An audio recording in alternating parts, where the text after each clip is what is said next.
Hello everyone, good morning. आज 11 जुलाई है।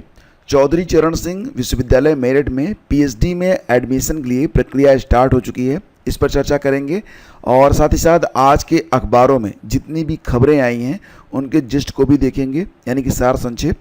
और साथ ही साथ आपको ये भी पता है कि यूपी में जो प्राइमरी स्कूलों का पेयरिंग यानी कि विलय चल रहा है, उस पर डबल बेंच में भी जो याचिका डाली गई थी, याचिका खारिज हो चुकी है। इस पर भी बात करेंगे। इसके अलावा और भी कई खबरें हैं, जैसे कि जो अल्पसंख्यक महाविद्यालय हैं उसमें असिस्टेंट प्रोफेसर की भर्ती अब शिक्षा सेवा चयन आयोग के द्वारा होगा। तो फिलहाल कितने पद रिक्त हैं, इस पर चर्चा करेंगे। और आइए शुरू करते हैं। लेकिन सबसे पहले एक बहुत ही मोटिवेशनल कोट्स मुझे मिला है, इसको देखते हैं। देखो फ्रेंड्स, कहा गया है कि butterflies rest when it rains because it damages their wings. It's okay to rest during the storms of life. You will fly again when it's over. तो जब जीवन में मुश्किलें आ जाएं तो उस समय थोड़ा शांत होके बैठ जाना चाहिए, क्योंकि जब सब कुछ ठीक हो जाए तो हमें फिर से उड़ान भरनी है। और यही तितलियां भी करती हैं। जब बरसात आती है उनके पंख भीग जाते हैं तो वो रेस्ट करती हैं, लेकिन मौसम के अनुकूल होने पर वो फिर से अपनी उड़ान शुरू करती हैं। जीवन के लिए ये एक बहुत गहरा संदेश है और आपको भी इस पर विचार जरूर करना चाहिए। देखो दोस्तों, कई बार ना स्कूलों में कुछ ऐसी घटनाएं हो जाती हैं जो कि नहीं होनी चाहिए। अब यहाँ पर बाकायदा जितने भी लोग इस जघन्य कहेंगे कृत्य में शामिल थे उनको जेल तो भेजा गया है, लेकिन कड़ी से कड़ी कार्रवाई भी होनी चाहिए। मामला हालांकि यूपी का नहीं है, महाराष्ट्र का मामला है। और यहाँ पर क्या हुआ, एक प्राइवेट स्कूल में किन छात्राओं को मासिक धर्म हो रहा है उनके कपड़े उतरवा कर जाँच करने के मामले में पुलिस ने प्रधानाचार्य समेत 5 को गिरफ्तार किया है। तो ऐसे स्कूल को तो बंद होना चाहिए और ऐसे जो पूरे स्टाफ हैं इनको तो इतनी कड़ी सज़ा मिलनी चाहिए ना कि इनके दिमाग से ये जो कीड़ा, इनके बदबूदार कीड़ा इनके दिमाग में है वो तो निकल ही जाना चाहिए। फ़िलहाल मामला जो है वो महाराष्ट्र का है, लेकिन ऐसी घटनाएं प्रायः ही आपको देखने को मिलती रहती हैं। कड़ी कार्रवाई होनी चाहिए।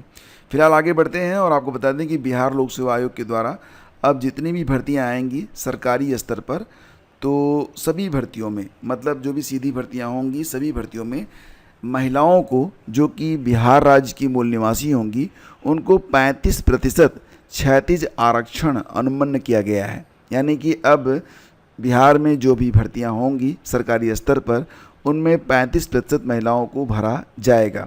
तो फिलहाल ये भी कहा गया है कि ये जो प्रावधान है ये आयोग के वेबसाइट पर भी उपलब्ध है। और ये भी कहा गया कि बिहार लोक सेवा आयोग द्वारा प्रकाशित विज्ञापन, जिन विज्ञापनों में परीक्षाफल प्रकाशित किया जाना बाकी है, वहाँ पर भी ये तत्काल प्रभाव से लागू होगा। यानी कि जो परीक्षाएं हो चुकी हैं उसमें भी ये जो नियम है ये लागू किया जाएगा।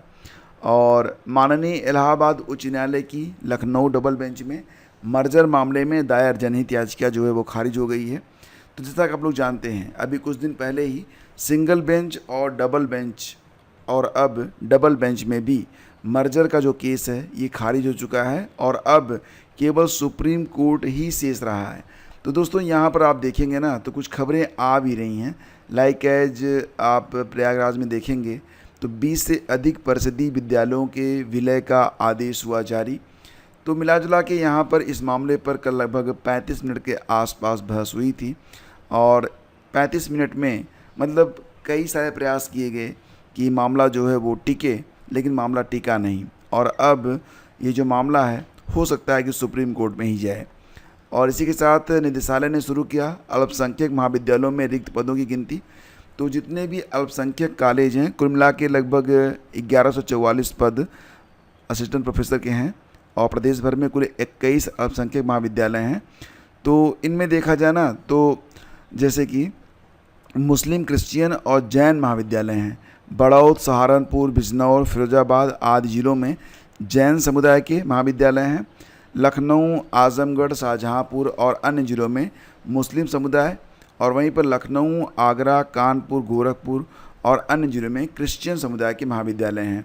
तो पहले क्या होता था, पहले होता ये था कि यहाँ पर जो असिस्टेंट प्रोफेसर की भर्ती होती थी उसे मैनेजमेंट करता था लेकिन अब यहाँ पर जो भी रिक्त पद होंगे उनको शिक्षा सेवा चयन आयोग के द्वारा भरा जाएगा। तो फिलहाल अब रिक्त पदों के बारे में यहाँ पर जानकारी मांगी गई है कि आपके यहाँ कितने पद रिक्त हैं। जानकारी मिल रही है कि लगभग 100 पद अभी यहाँ पर खाली हैं और ये जो 100 पद हैं इस पर जो भर्ती होगी वो उत्तर प्रदेश शिक्षा सेवा चयन आयोग के माध्यम से होगा। हालांकि रिक्त पदों का विवरण अभी प्राप्त नहीं है, रिक्त पदों का विवरण मिल जाएगा तो इसके बाद उच्च शिक्षा निदेशालय इसे उत्तर प्रदेश शिक्षा सेवा चयन आयोग को भेजेगा। इसके बाद ये भर्ती प्रक्रिया स्टार्ट होगी। अब भर्ती कैसे होगी, तो बिल्कुल उसी प्रकार से जैसे कि आपने हाल ही में देखा था असिस्टेंट प्रोफेसर विज्ञापन संख्या 51 के अंतर्गत जो भर्तियां हो रही हैं, तो बिल्कुल नियमावली जो है वही रहने वाली है। और चौधरी चरण सिंह विश्वविद्यालय मेरठ यहाँ पर पीएचडी में एडमिशन के लिए नोटिस जारी की गई है। लास्ट डेट 20 जुलाई 2025 है। तो फिलहाल वेबसाइट जो है ccsuniversity.ac.in पर जाएंगे। डायरेक्ट लिंक आपको यहाँ पर मैं दे रहा हूँ। तो इस पेज पर आप ओपन करेंगे पीएचडी एडमिशन, यहाँ क्लिक करेंगे तो आपको नोटिफिकेशन मिल जाएगा। तो आवेदन जो है यह 4 तारीख से लेकर 20 जुलाई तक किए गए हैं। आवेदन शुल्क सामान्य और ओबीसी के लिए 2500 रुपये है। पहले क्या होता था, पहले जनरल और ओबीसी की फ़ीस जो थी वो थोड़ी सी कम ज़्यादा होती थी। जनरल की थोड़ी ज़्यादा होती थी, ओबीसी की थोड़ी कम होती थी। लेकिन विगत कई सालों से मैं देख रहा हूँ कि जनरल और ओबीसी के लिए जो यहाँ पर शुल्क होता है वो समान रहता है। तो दोनों को ही 25 रुपये देना है।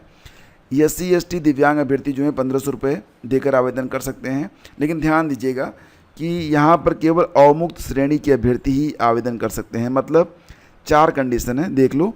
UGC CSIR या फिर ICAR नेट JRF उत्तीर्ण अभ्यर्थी जो हैं वो आवेदन कर सकते हैं। केवल चौधरी चरण सिंह विश्वविद्यालय मेरठ में प्रवेश परीक्षा के माध्यम से प्रविष्ट MPhil डिग्री धारक अभ्यर्थी आवेदन कर सकते हैं। गेट परीक्षा में कम से कम 65 परसेंटाइल प्राप्त अभ्यर्थी आवेदन कर सकते हैं। या फिर UGC नेट परीक्षा में PhD प्रवेश परीक्षा के लिए जो अर्हता प्राप्त अभ्यर्थी हैं वो आवेदन कर सकते हैं। और ये भी है कि अगर परास्नातक होना ज़रूरी है। जो लोग PG के फाइनल ईयर में हैं वो लोग भी आवेदन कर सकते हैं, यानी कि जो अपेयरिंग में है। लेकिन जब इंटरव्यू होगा तो उस समय आपको मूल अंक तालिका जो है वो दिखानी पड़ेगी। कोई परीक्षा यहाँ पर नहीं होनी है। प्रवेश हेतु अपनी अर्हता जांचना अभ्यर्थी का दायित्व है। और जो भी आवेदन फार्म में अर्ह पाए गए अभ्यर्थी होंगे उनके RAC के समक्ष इंटरव्यू उनका होगा और इंटरव्यू जो होगा वो 30 अंक का होगा। अभ्यर्थियों के साक्षात्कार में प्राप्त अंकों के आधार पर मेरिट बनाई जाएगी जो PhD प्रवेश हेतु चयन का आधार रहेगी। तो यहाँ पर डायरेक्ट आपका इंटरव्यू होगा। और कौन कौन से विषय हैं, तो ये जो पूरा नोटिफिकेशन है ये आपको टेलीग्राम चैनल स्टडी विद ज्ञान प्रकाश पर आपको मिल जाएगा। आप जाके देख लीजिए। और अगर आप जिस विषय में PhD करना चाहते हैं वो विषय है तो आप आवेदन कर सकते हैं। और नियमावली भी अच्छे से पढ़ लीजिएगा। जैसे कि एजुकेशन में 55 पद हैं, इंग्लिश में 10 पद हैं, हिंदी में 20 पद हैं, इतिहास में 25 पद हैं, होम साइंस 5 पद है, तो फिलॉसफी में 5 पद है। तो आप देख लीजिएगा। मैथ में, यहाँ केमिस्ट्री में तो 300 पद हैं, मैथ में 124 पद हैं। इसी प्रकार से देखेंगे तो 150 पद जूलॉजी में हैं। तो अगर आप यहाँ पर आवेदन करना चाहते हैं तो आप स्टडी विद ज्ञान प्रकाश टेलीग्राम चैनल से जाकर नोटिफिकेशन देख लीजिए। या फिर ये डायरेक्ट लिंक आपको मिल जाएगा डिस्क्रिप्शन में, इस पर भी आप एक बार देख के आवेदन कर सकते हैं। आगे बढ़ते हैं दोस्तों। और यहाँ पर एक न्यूज़ है जो कि इम्पोर्टेंट है, क्योंकि कई बार ऐसा होता है कि जब आप OMR भरते हैं ना तो कोई न कोई त्रुटि आपसे हो जाती है।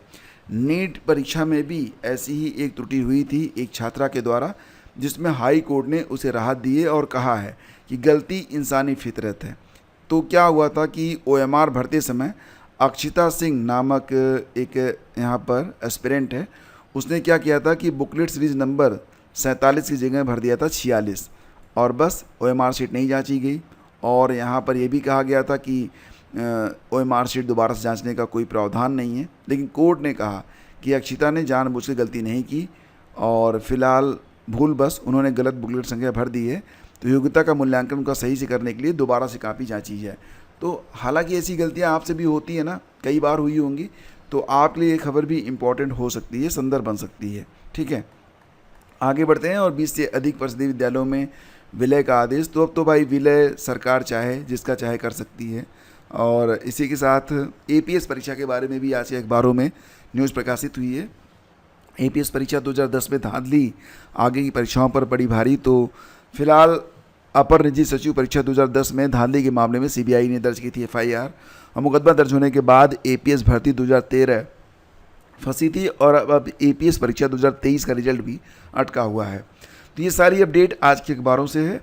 मिलते हैं आपसे अगले वीडियो में। अगर सेशन आपको पसंद आया तो लाइक और शेयर जरूर कीजिएगा। धन्यवाद।